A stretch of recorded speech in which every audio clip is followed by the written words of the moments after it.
Laipni lūgti Rotkaļu jeb juvelieru kvartālā. Šādi te skaisti vārti, bet viss šis kvartāls tāds diezgan izmiris, daudzas mājas uz īri, tur galā viena bija pamesta. Izskatās, ka vienīgie, kas skaļ naudu mūsdienās šajā kvartālā ir bārs, jo pie bārē ļoti daudz cilvēku. Tas ir diezgan interesanti, jo mēs esam tieši blakus pašam Birmingemas centram un paši redzat, ka šeit ir pilnīgs tukšums, visas ielas kā izslaucītas, pat muzejs, Rotkaļu muzejs, kas šeit bija, viņš ir nolikvidējies dēļ tā, ka cilvēki nenāk. Tas ir īstenībā brīnums priekš pilsētas, kurā ir vairāk kā 1 miljons iedzīvotāju, otra lielākā pilsēta Anglijā. Tomēr visi veikali, kas šeit ir bez ēdināšanas un skaistumkopšana, ir saistīti ar juvelieru izstrādājumiem. Zelta dīleri. Beidzot arī kāda darbnīca, kur reāli notiek rotu darbināšana. Un veikaliņš blakus. Uz galvenās ielas gan, kur kursē satiksim, tur ir tikai juvelieru izstrādājumu veikali. Šī visa iela, neviens cits veikals nav, un šeit ir tikai juvelieru izstrādājumi un pulksteņu veikali. Dimantu veikals, pulksteņu veikals.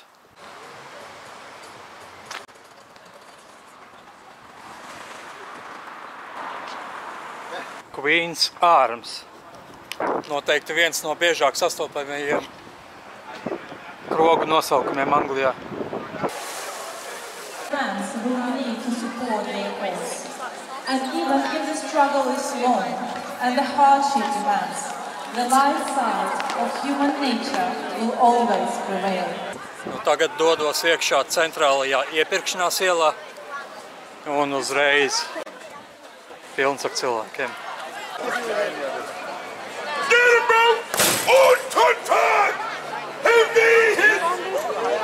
Club 900, 916.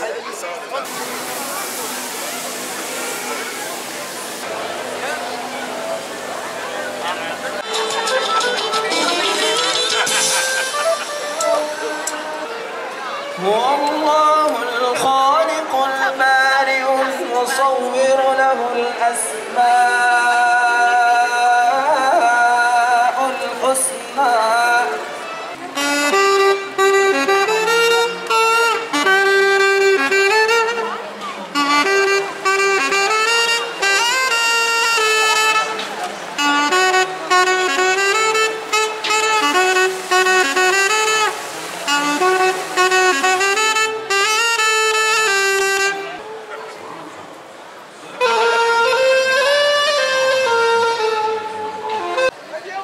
Vai tā būtu stilizēta Ziemassvētku eglīte?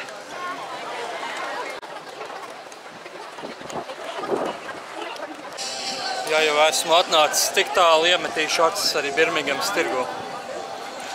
Kā parasti mobīlo telefonu stendiņš. Tieši ienāca tukšajā ailē. Audumi. Viss kā Rīgas centrāla tirgu, svaigas olas. 12 pa 2,50. Sieriņš 6,99 kilogramā. Lēt 7,99. 4 piena šeiki pa 1 mārciņu.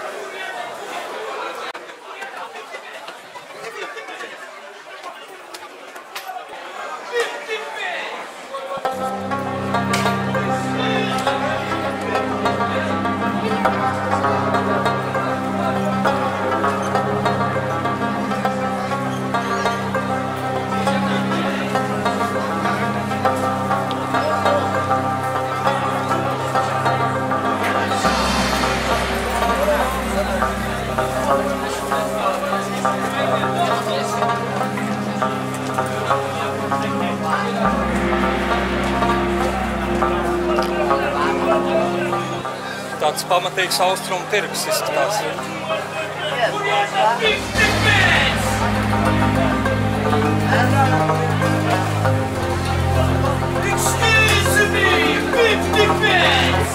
Viena šāda te bļodiņa 50p.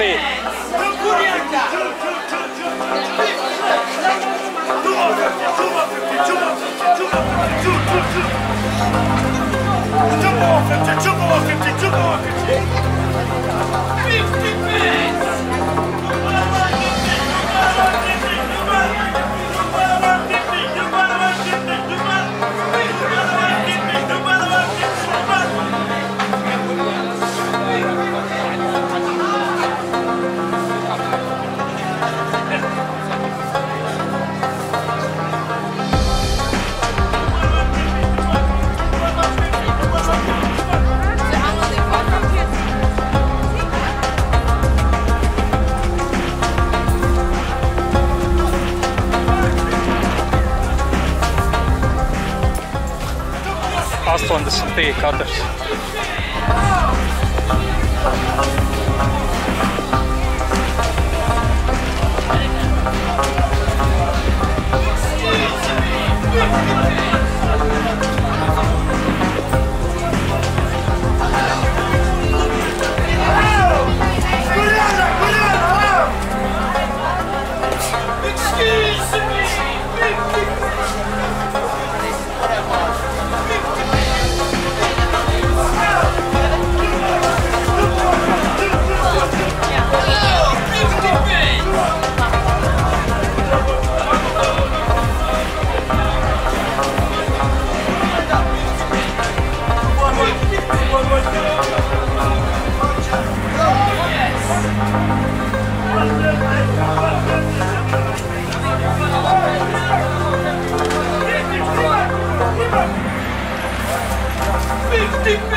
Tas tāds pavisam neliels Birmingemas tirgus apskats. Ja jūs gribat tādu detālāku apskatu ar visām cenām un visu pārējo, tad uzrakstat komentāros un es iziešu tirgu, pajautāšu, cik katra lieta maksā, bet jūs apmēram dzirdējāt, visi tur sauca 3 for 150, tur 50p un tādā garā.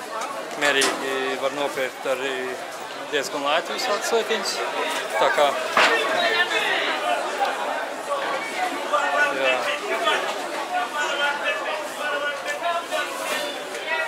Iziesim vēlreiz cauri šai ailai, kur ir tā kā drēbes, audumi un tādā garā, arī tur tālāk pulksteņus pārdod.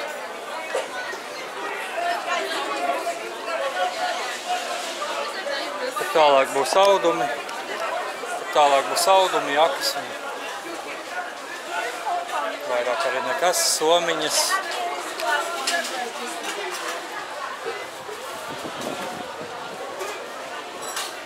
Starp citu, Latvijā ķērsatos, kuri tirgo viltotos zīmolus, šeit Anglijā nekas tāds nenotiek, un visi diezgan brīvi tirgo fake Adidas, Dolce Gabbana un tādā garā.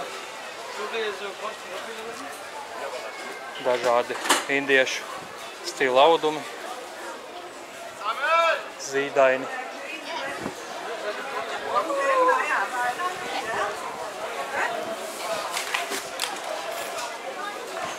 Šī bija tirgus tā daļa, kas ir ārā, un vēl ir, protams, tirgus paviljoni. Nelielu aci iemetīsim arī paviljonā. Jūs redzat, cik viņš ir milzīgs. Pat no viena gala uz otru milzīga platība, un šeit, piemēram, rotaļlietas, audumi, zeķes, drēbes, dažādi apģērbi, kur, piemēram, dažādi virtuves piedarumi, katli, panna, šķīvi, virtuves instrumenti, šūšanas piedarumi, lentas.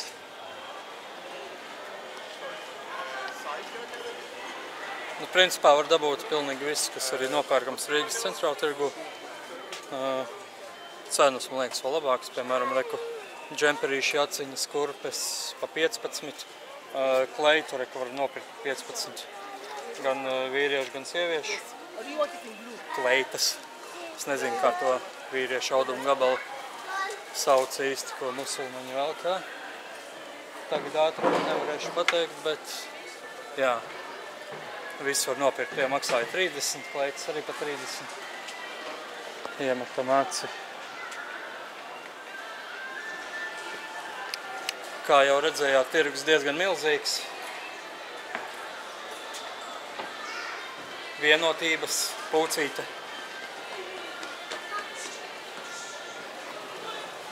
Un ejam laukā no šejienes. Nosaukums ir St. Martin's Market, Svētā Mārtiņa tirgu.